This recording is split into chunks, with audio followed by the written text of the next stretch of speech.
برائی سے بچے گا۔ آج ہمارے بچے نکڑ پر رہتے ہیں، مجھے معاف فرمائیں، میں اپنے یہاں کی بات کرتا ہوں، جب صبح اٹھنے کا وقت ہوتا ہے لوگوں کا، ہمارے بچے اس وقت سوتے ہیں۔ ہم لوگ 2:30-3 بجے پہنچتے ہیں، بہت اکثر دفعہ دیکھتے ہیں 2:30-3 بجے تو اٹھنے کا وقت ہے تہجد کے لیے، ہمارے بچے سوتے ہیں۔ جب ہمارے کھانے کا وقت ہوتا ہے دوپہر کا، بچے ناشتہ کرتے ہیں۔ طبیعت خراب، جسم خراب، اخلاق خراب نہیں ہوں گے تو کیا ہوگا؟ اللہ کے رسول صلی اللہ علیہ وسلم، پرسوں یہ حدیث پڑھا رہا تھا، اللہ کے رسول صلی اللہ علیہ وسلم عشاء کے بعد جگنا تو دور کی بات کرنا بھی ناپسند کرتے تھے، بات کرنا بھی۔ سمر کہتے ہیں اس کو حدیث شریف کے اندر، عشاء کے بعد گفتگو کرنا پسند نہیں تھا۔ جن گھروں میں لوگ بچے جلدی سوتے ہیں وہ جلدی اٹھتے ہیں، ان کو صبح اسکول جانے میں تکلیف نہیں ہوتی۔ جو فجر کی نماز بچے گھر میں پابندی سے پڑھتے ہیں اس گھر میں سکون ہوتا ہے۔ آج ہماری نمازوں کا حال کیا ہے؟ بچے ٹیوشن کے لیے، ایگزام کے لیے رات کو 2 بجے تک جگیں گے، لیکن ماں خود تہجد پڑھنے کے باوجود اپنے بچے کو نہیں اٹھائے گی۔ یاد رکھیے، ایک نماز ہماری قضا ہوگی، ہمارے بچے کی میں کہہ رہا ہوں، ہم تہجد گزار ہونے کے باوجود یہی بچہ ہم کو جہنم میں لے جائے گا۔ جب اس کو سزا ملے گی، اللہ نہ کرے نماز نہ پڑھنے کی وجہ سے، اور بہت بڑی سخت سزا ہے، کتنے حقوق، کتنے سال ایک نماز کے لیے جہنم میں جلنا پڑے گا۔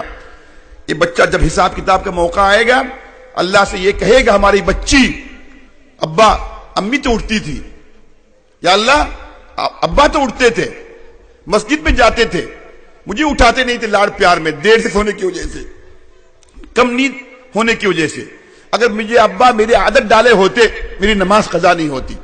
تو آج میں نماز قضا کر کے جہنم میں جو جا رہی ہوں یا جا رہا ہوں، اس کا سبب میری والدہ اور والد ہے، بلایا جائے گا۔ آپ کی وجہ سے ایسا ہوا، آپ نے ان کو لاڑ پیار سے نہیں اٹھایا، آپ نے ان کی تربیت نہیں کی، آپ نے ان کو ڈرایا نہیں۔ ہم جھوٹ نہیں بول سکیں گے، الیوم نختم علی افواہہم وتکلمنا ایدیہم، ہم جھوٹ نہیں بول سکیں گے۔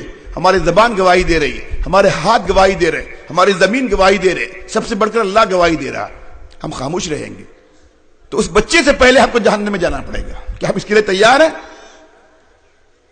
آج سے طے کر لیں انشاءاللہ ہمارے بچے کی کسی کی نماز قضا نہیں ہوگی، ہمارے بچے رات کو جلدی سوئیں گے۔ بچوں کی خبر لیجئے، بچہ دیر سے کیوں آ رہا ہے، کس کے ساتھ گھوم رہا تھا؟ پہلے 8 بجے کے بجائے 8:30 بجے آئے گا، 9 بجے آئے گا، ماں پوچھے گی نہیں، باپ پوچھے گی نہیں۔ ایک زمانہ ایسا آئے گا بچہ 12 بجے آئے گا، 12:30 بجے آئے گا، 1 بجے آئے گا، اس کے بعد پھر پوچھنے کی ضرورت نہیں۔ جو ماں خبر لے گی نماز کے بعد اتنی دیر تم کہاں تھے، 4 دفعہ پوچھنے پر بچہ 5ویں دفعہ دیر سے نہیں آئے گا، جلدی آئے گا، جلدی کھائے گا، جلدی سوئے گا۔ آج ہمارے بچے رات کو اتنی دیر سے آتے ہیں کہ ماں سو رہی ہوتی ہے، کھانا ڈائننگ ٹیبل پر ہوتا ہے، خود آ کے دروازہ کھولتا ہے، کھانا کھاتا ہے، پھر جا کے سوتا ہے۔ ماں بولتی ہے میں انتظار نہیں کر سکتی، مجھے سونا ہے۔ نتیجہ کیا؟ بیماریاں ہیں، گھر میں برکت نہیں ہے، سکون نہیں ہے، بد اخلاقی ہے، بے حیائی ہے۔ وقت پر سونا، وقت پر اٹھنا، 5 وقت کی نمازوں کو وقت پر ادا کرنا، بے جا لاڑ و پیار نہ کرنا، یہ سب چیزیں ایسی ہیں انشاءاللہ ہمارے بچوں کو ہمارے گھروں میں ولی بن کر نکالے گی، اور تربیت کے سلسلے میں ہماری یہ کوتاہی ہمارے لیے خون کے آنسو رونے پر ہم کو مجبور کر دے گی۔ اللہ ہماری حفاظت فرمائے۔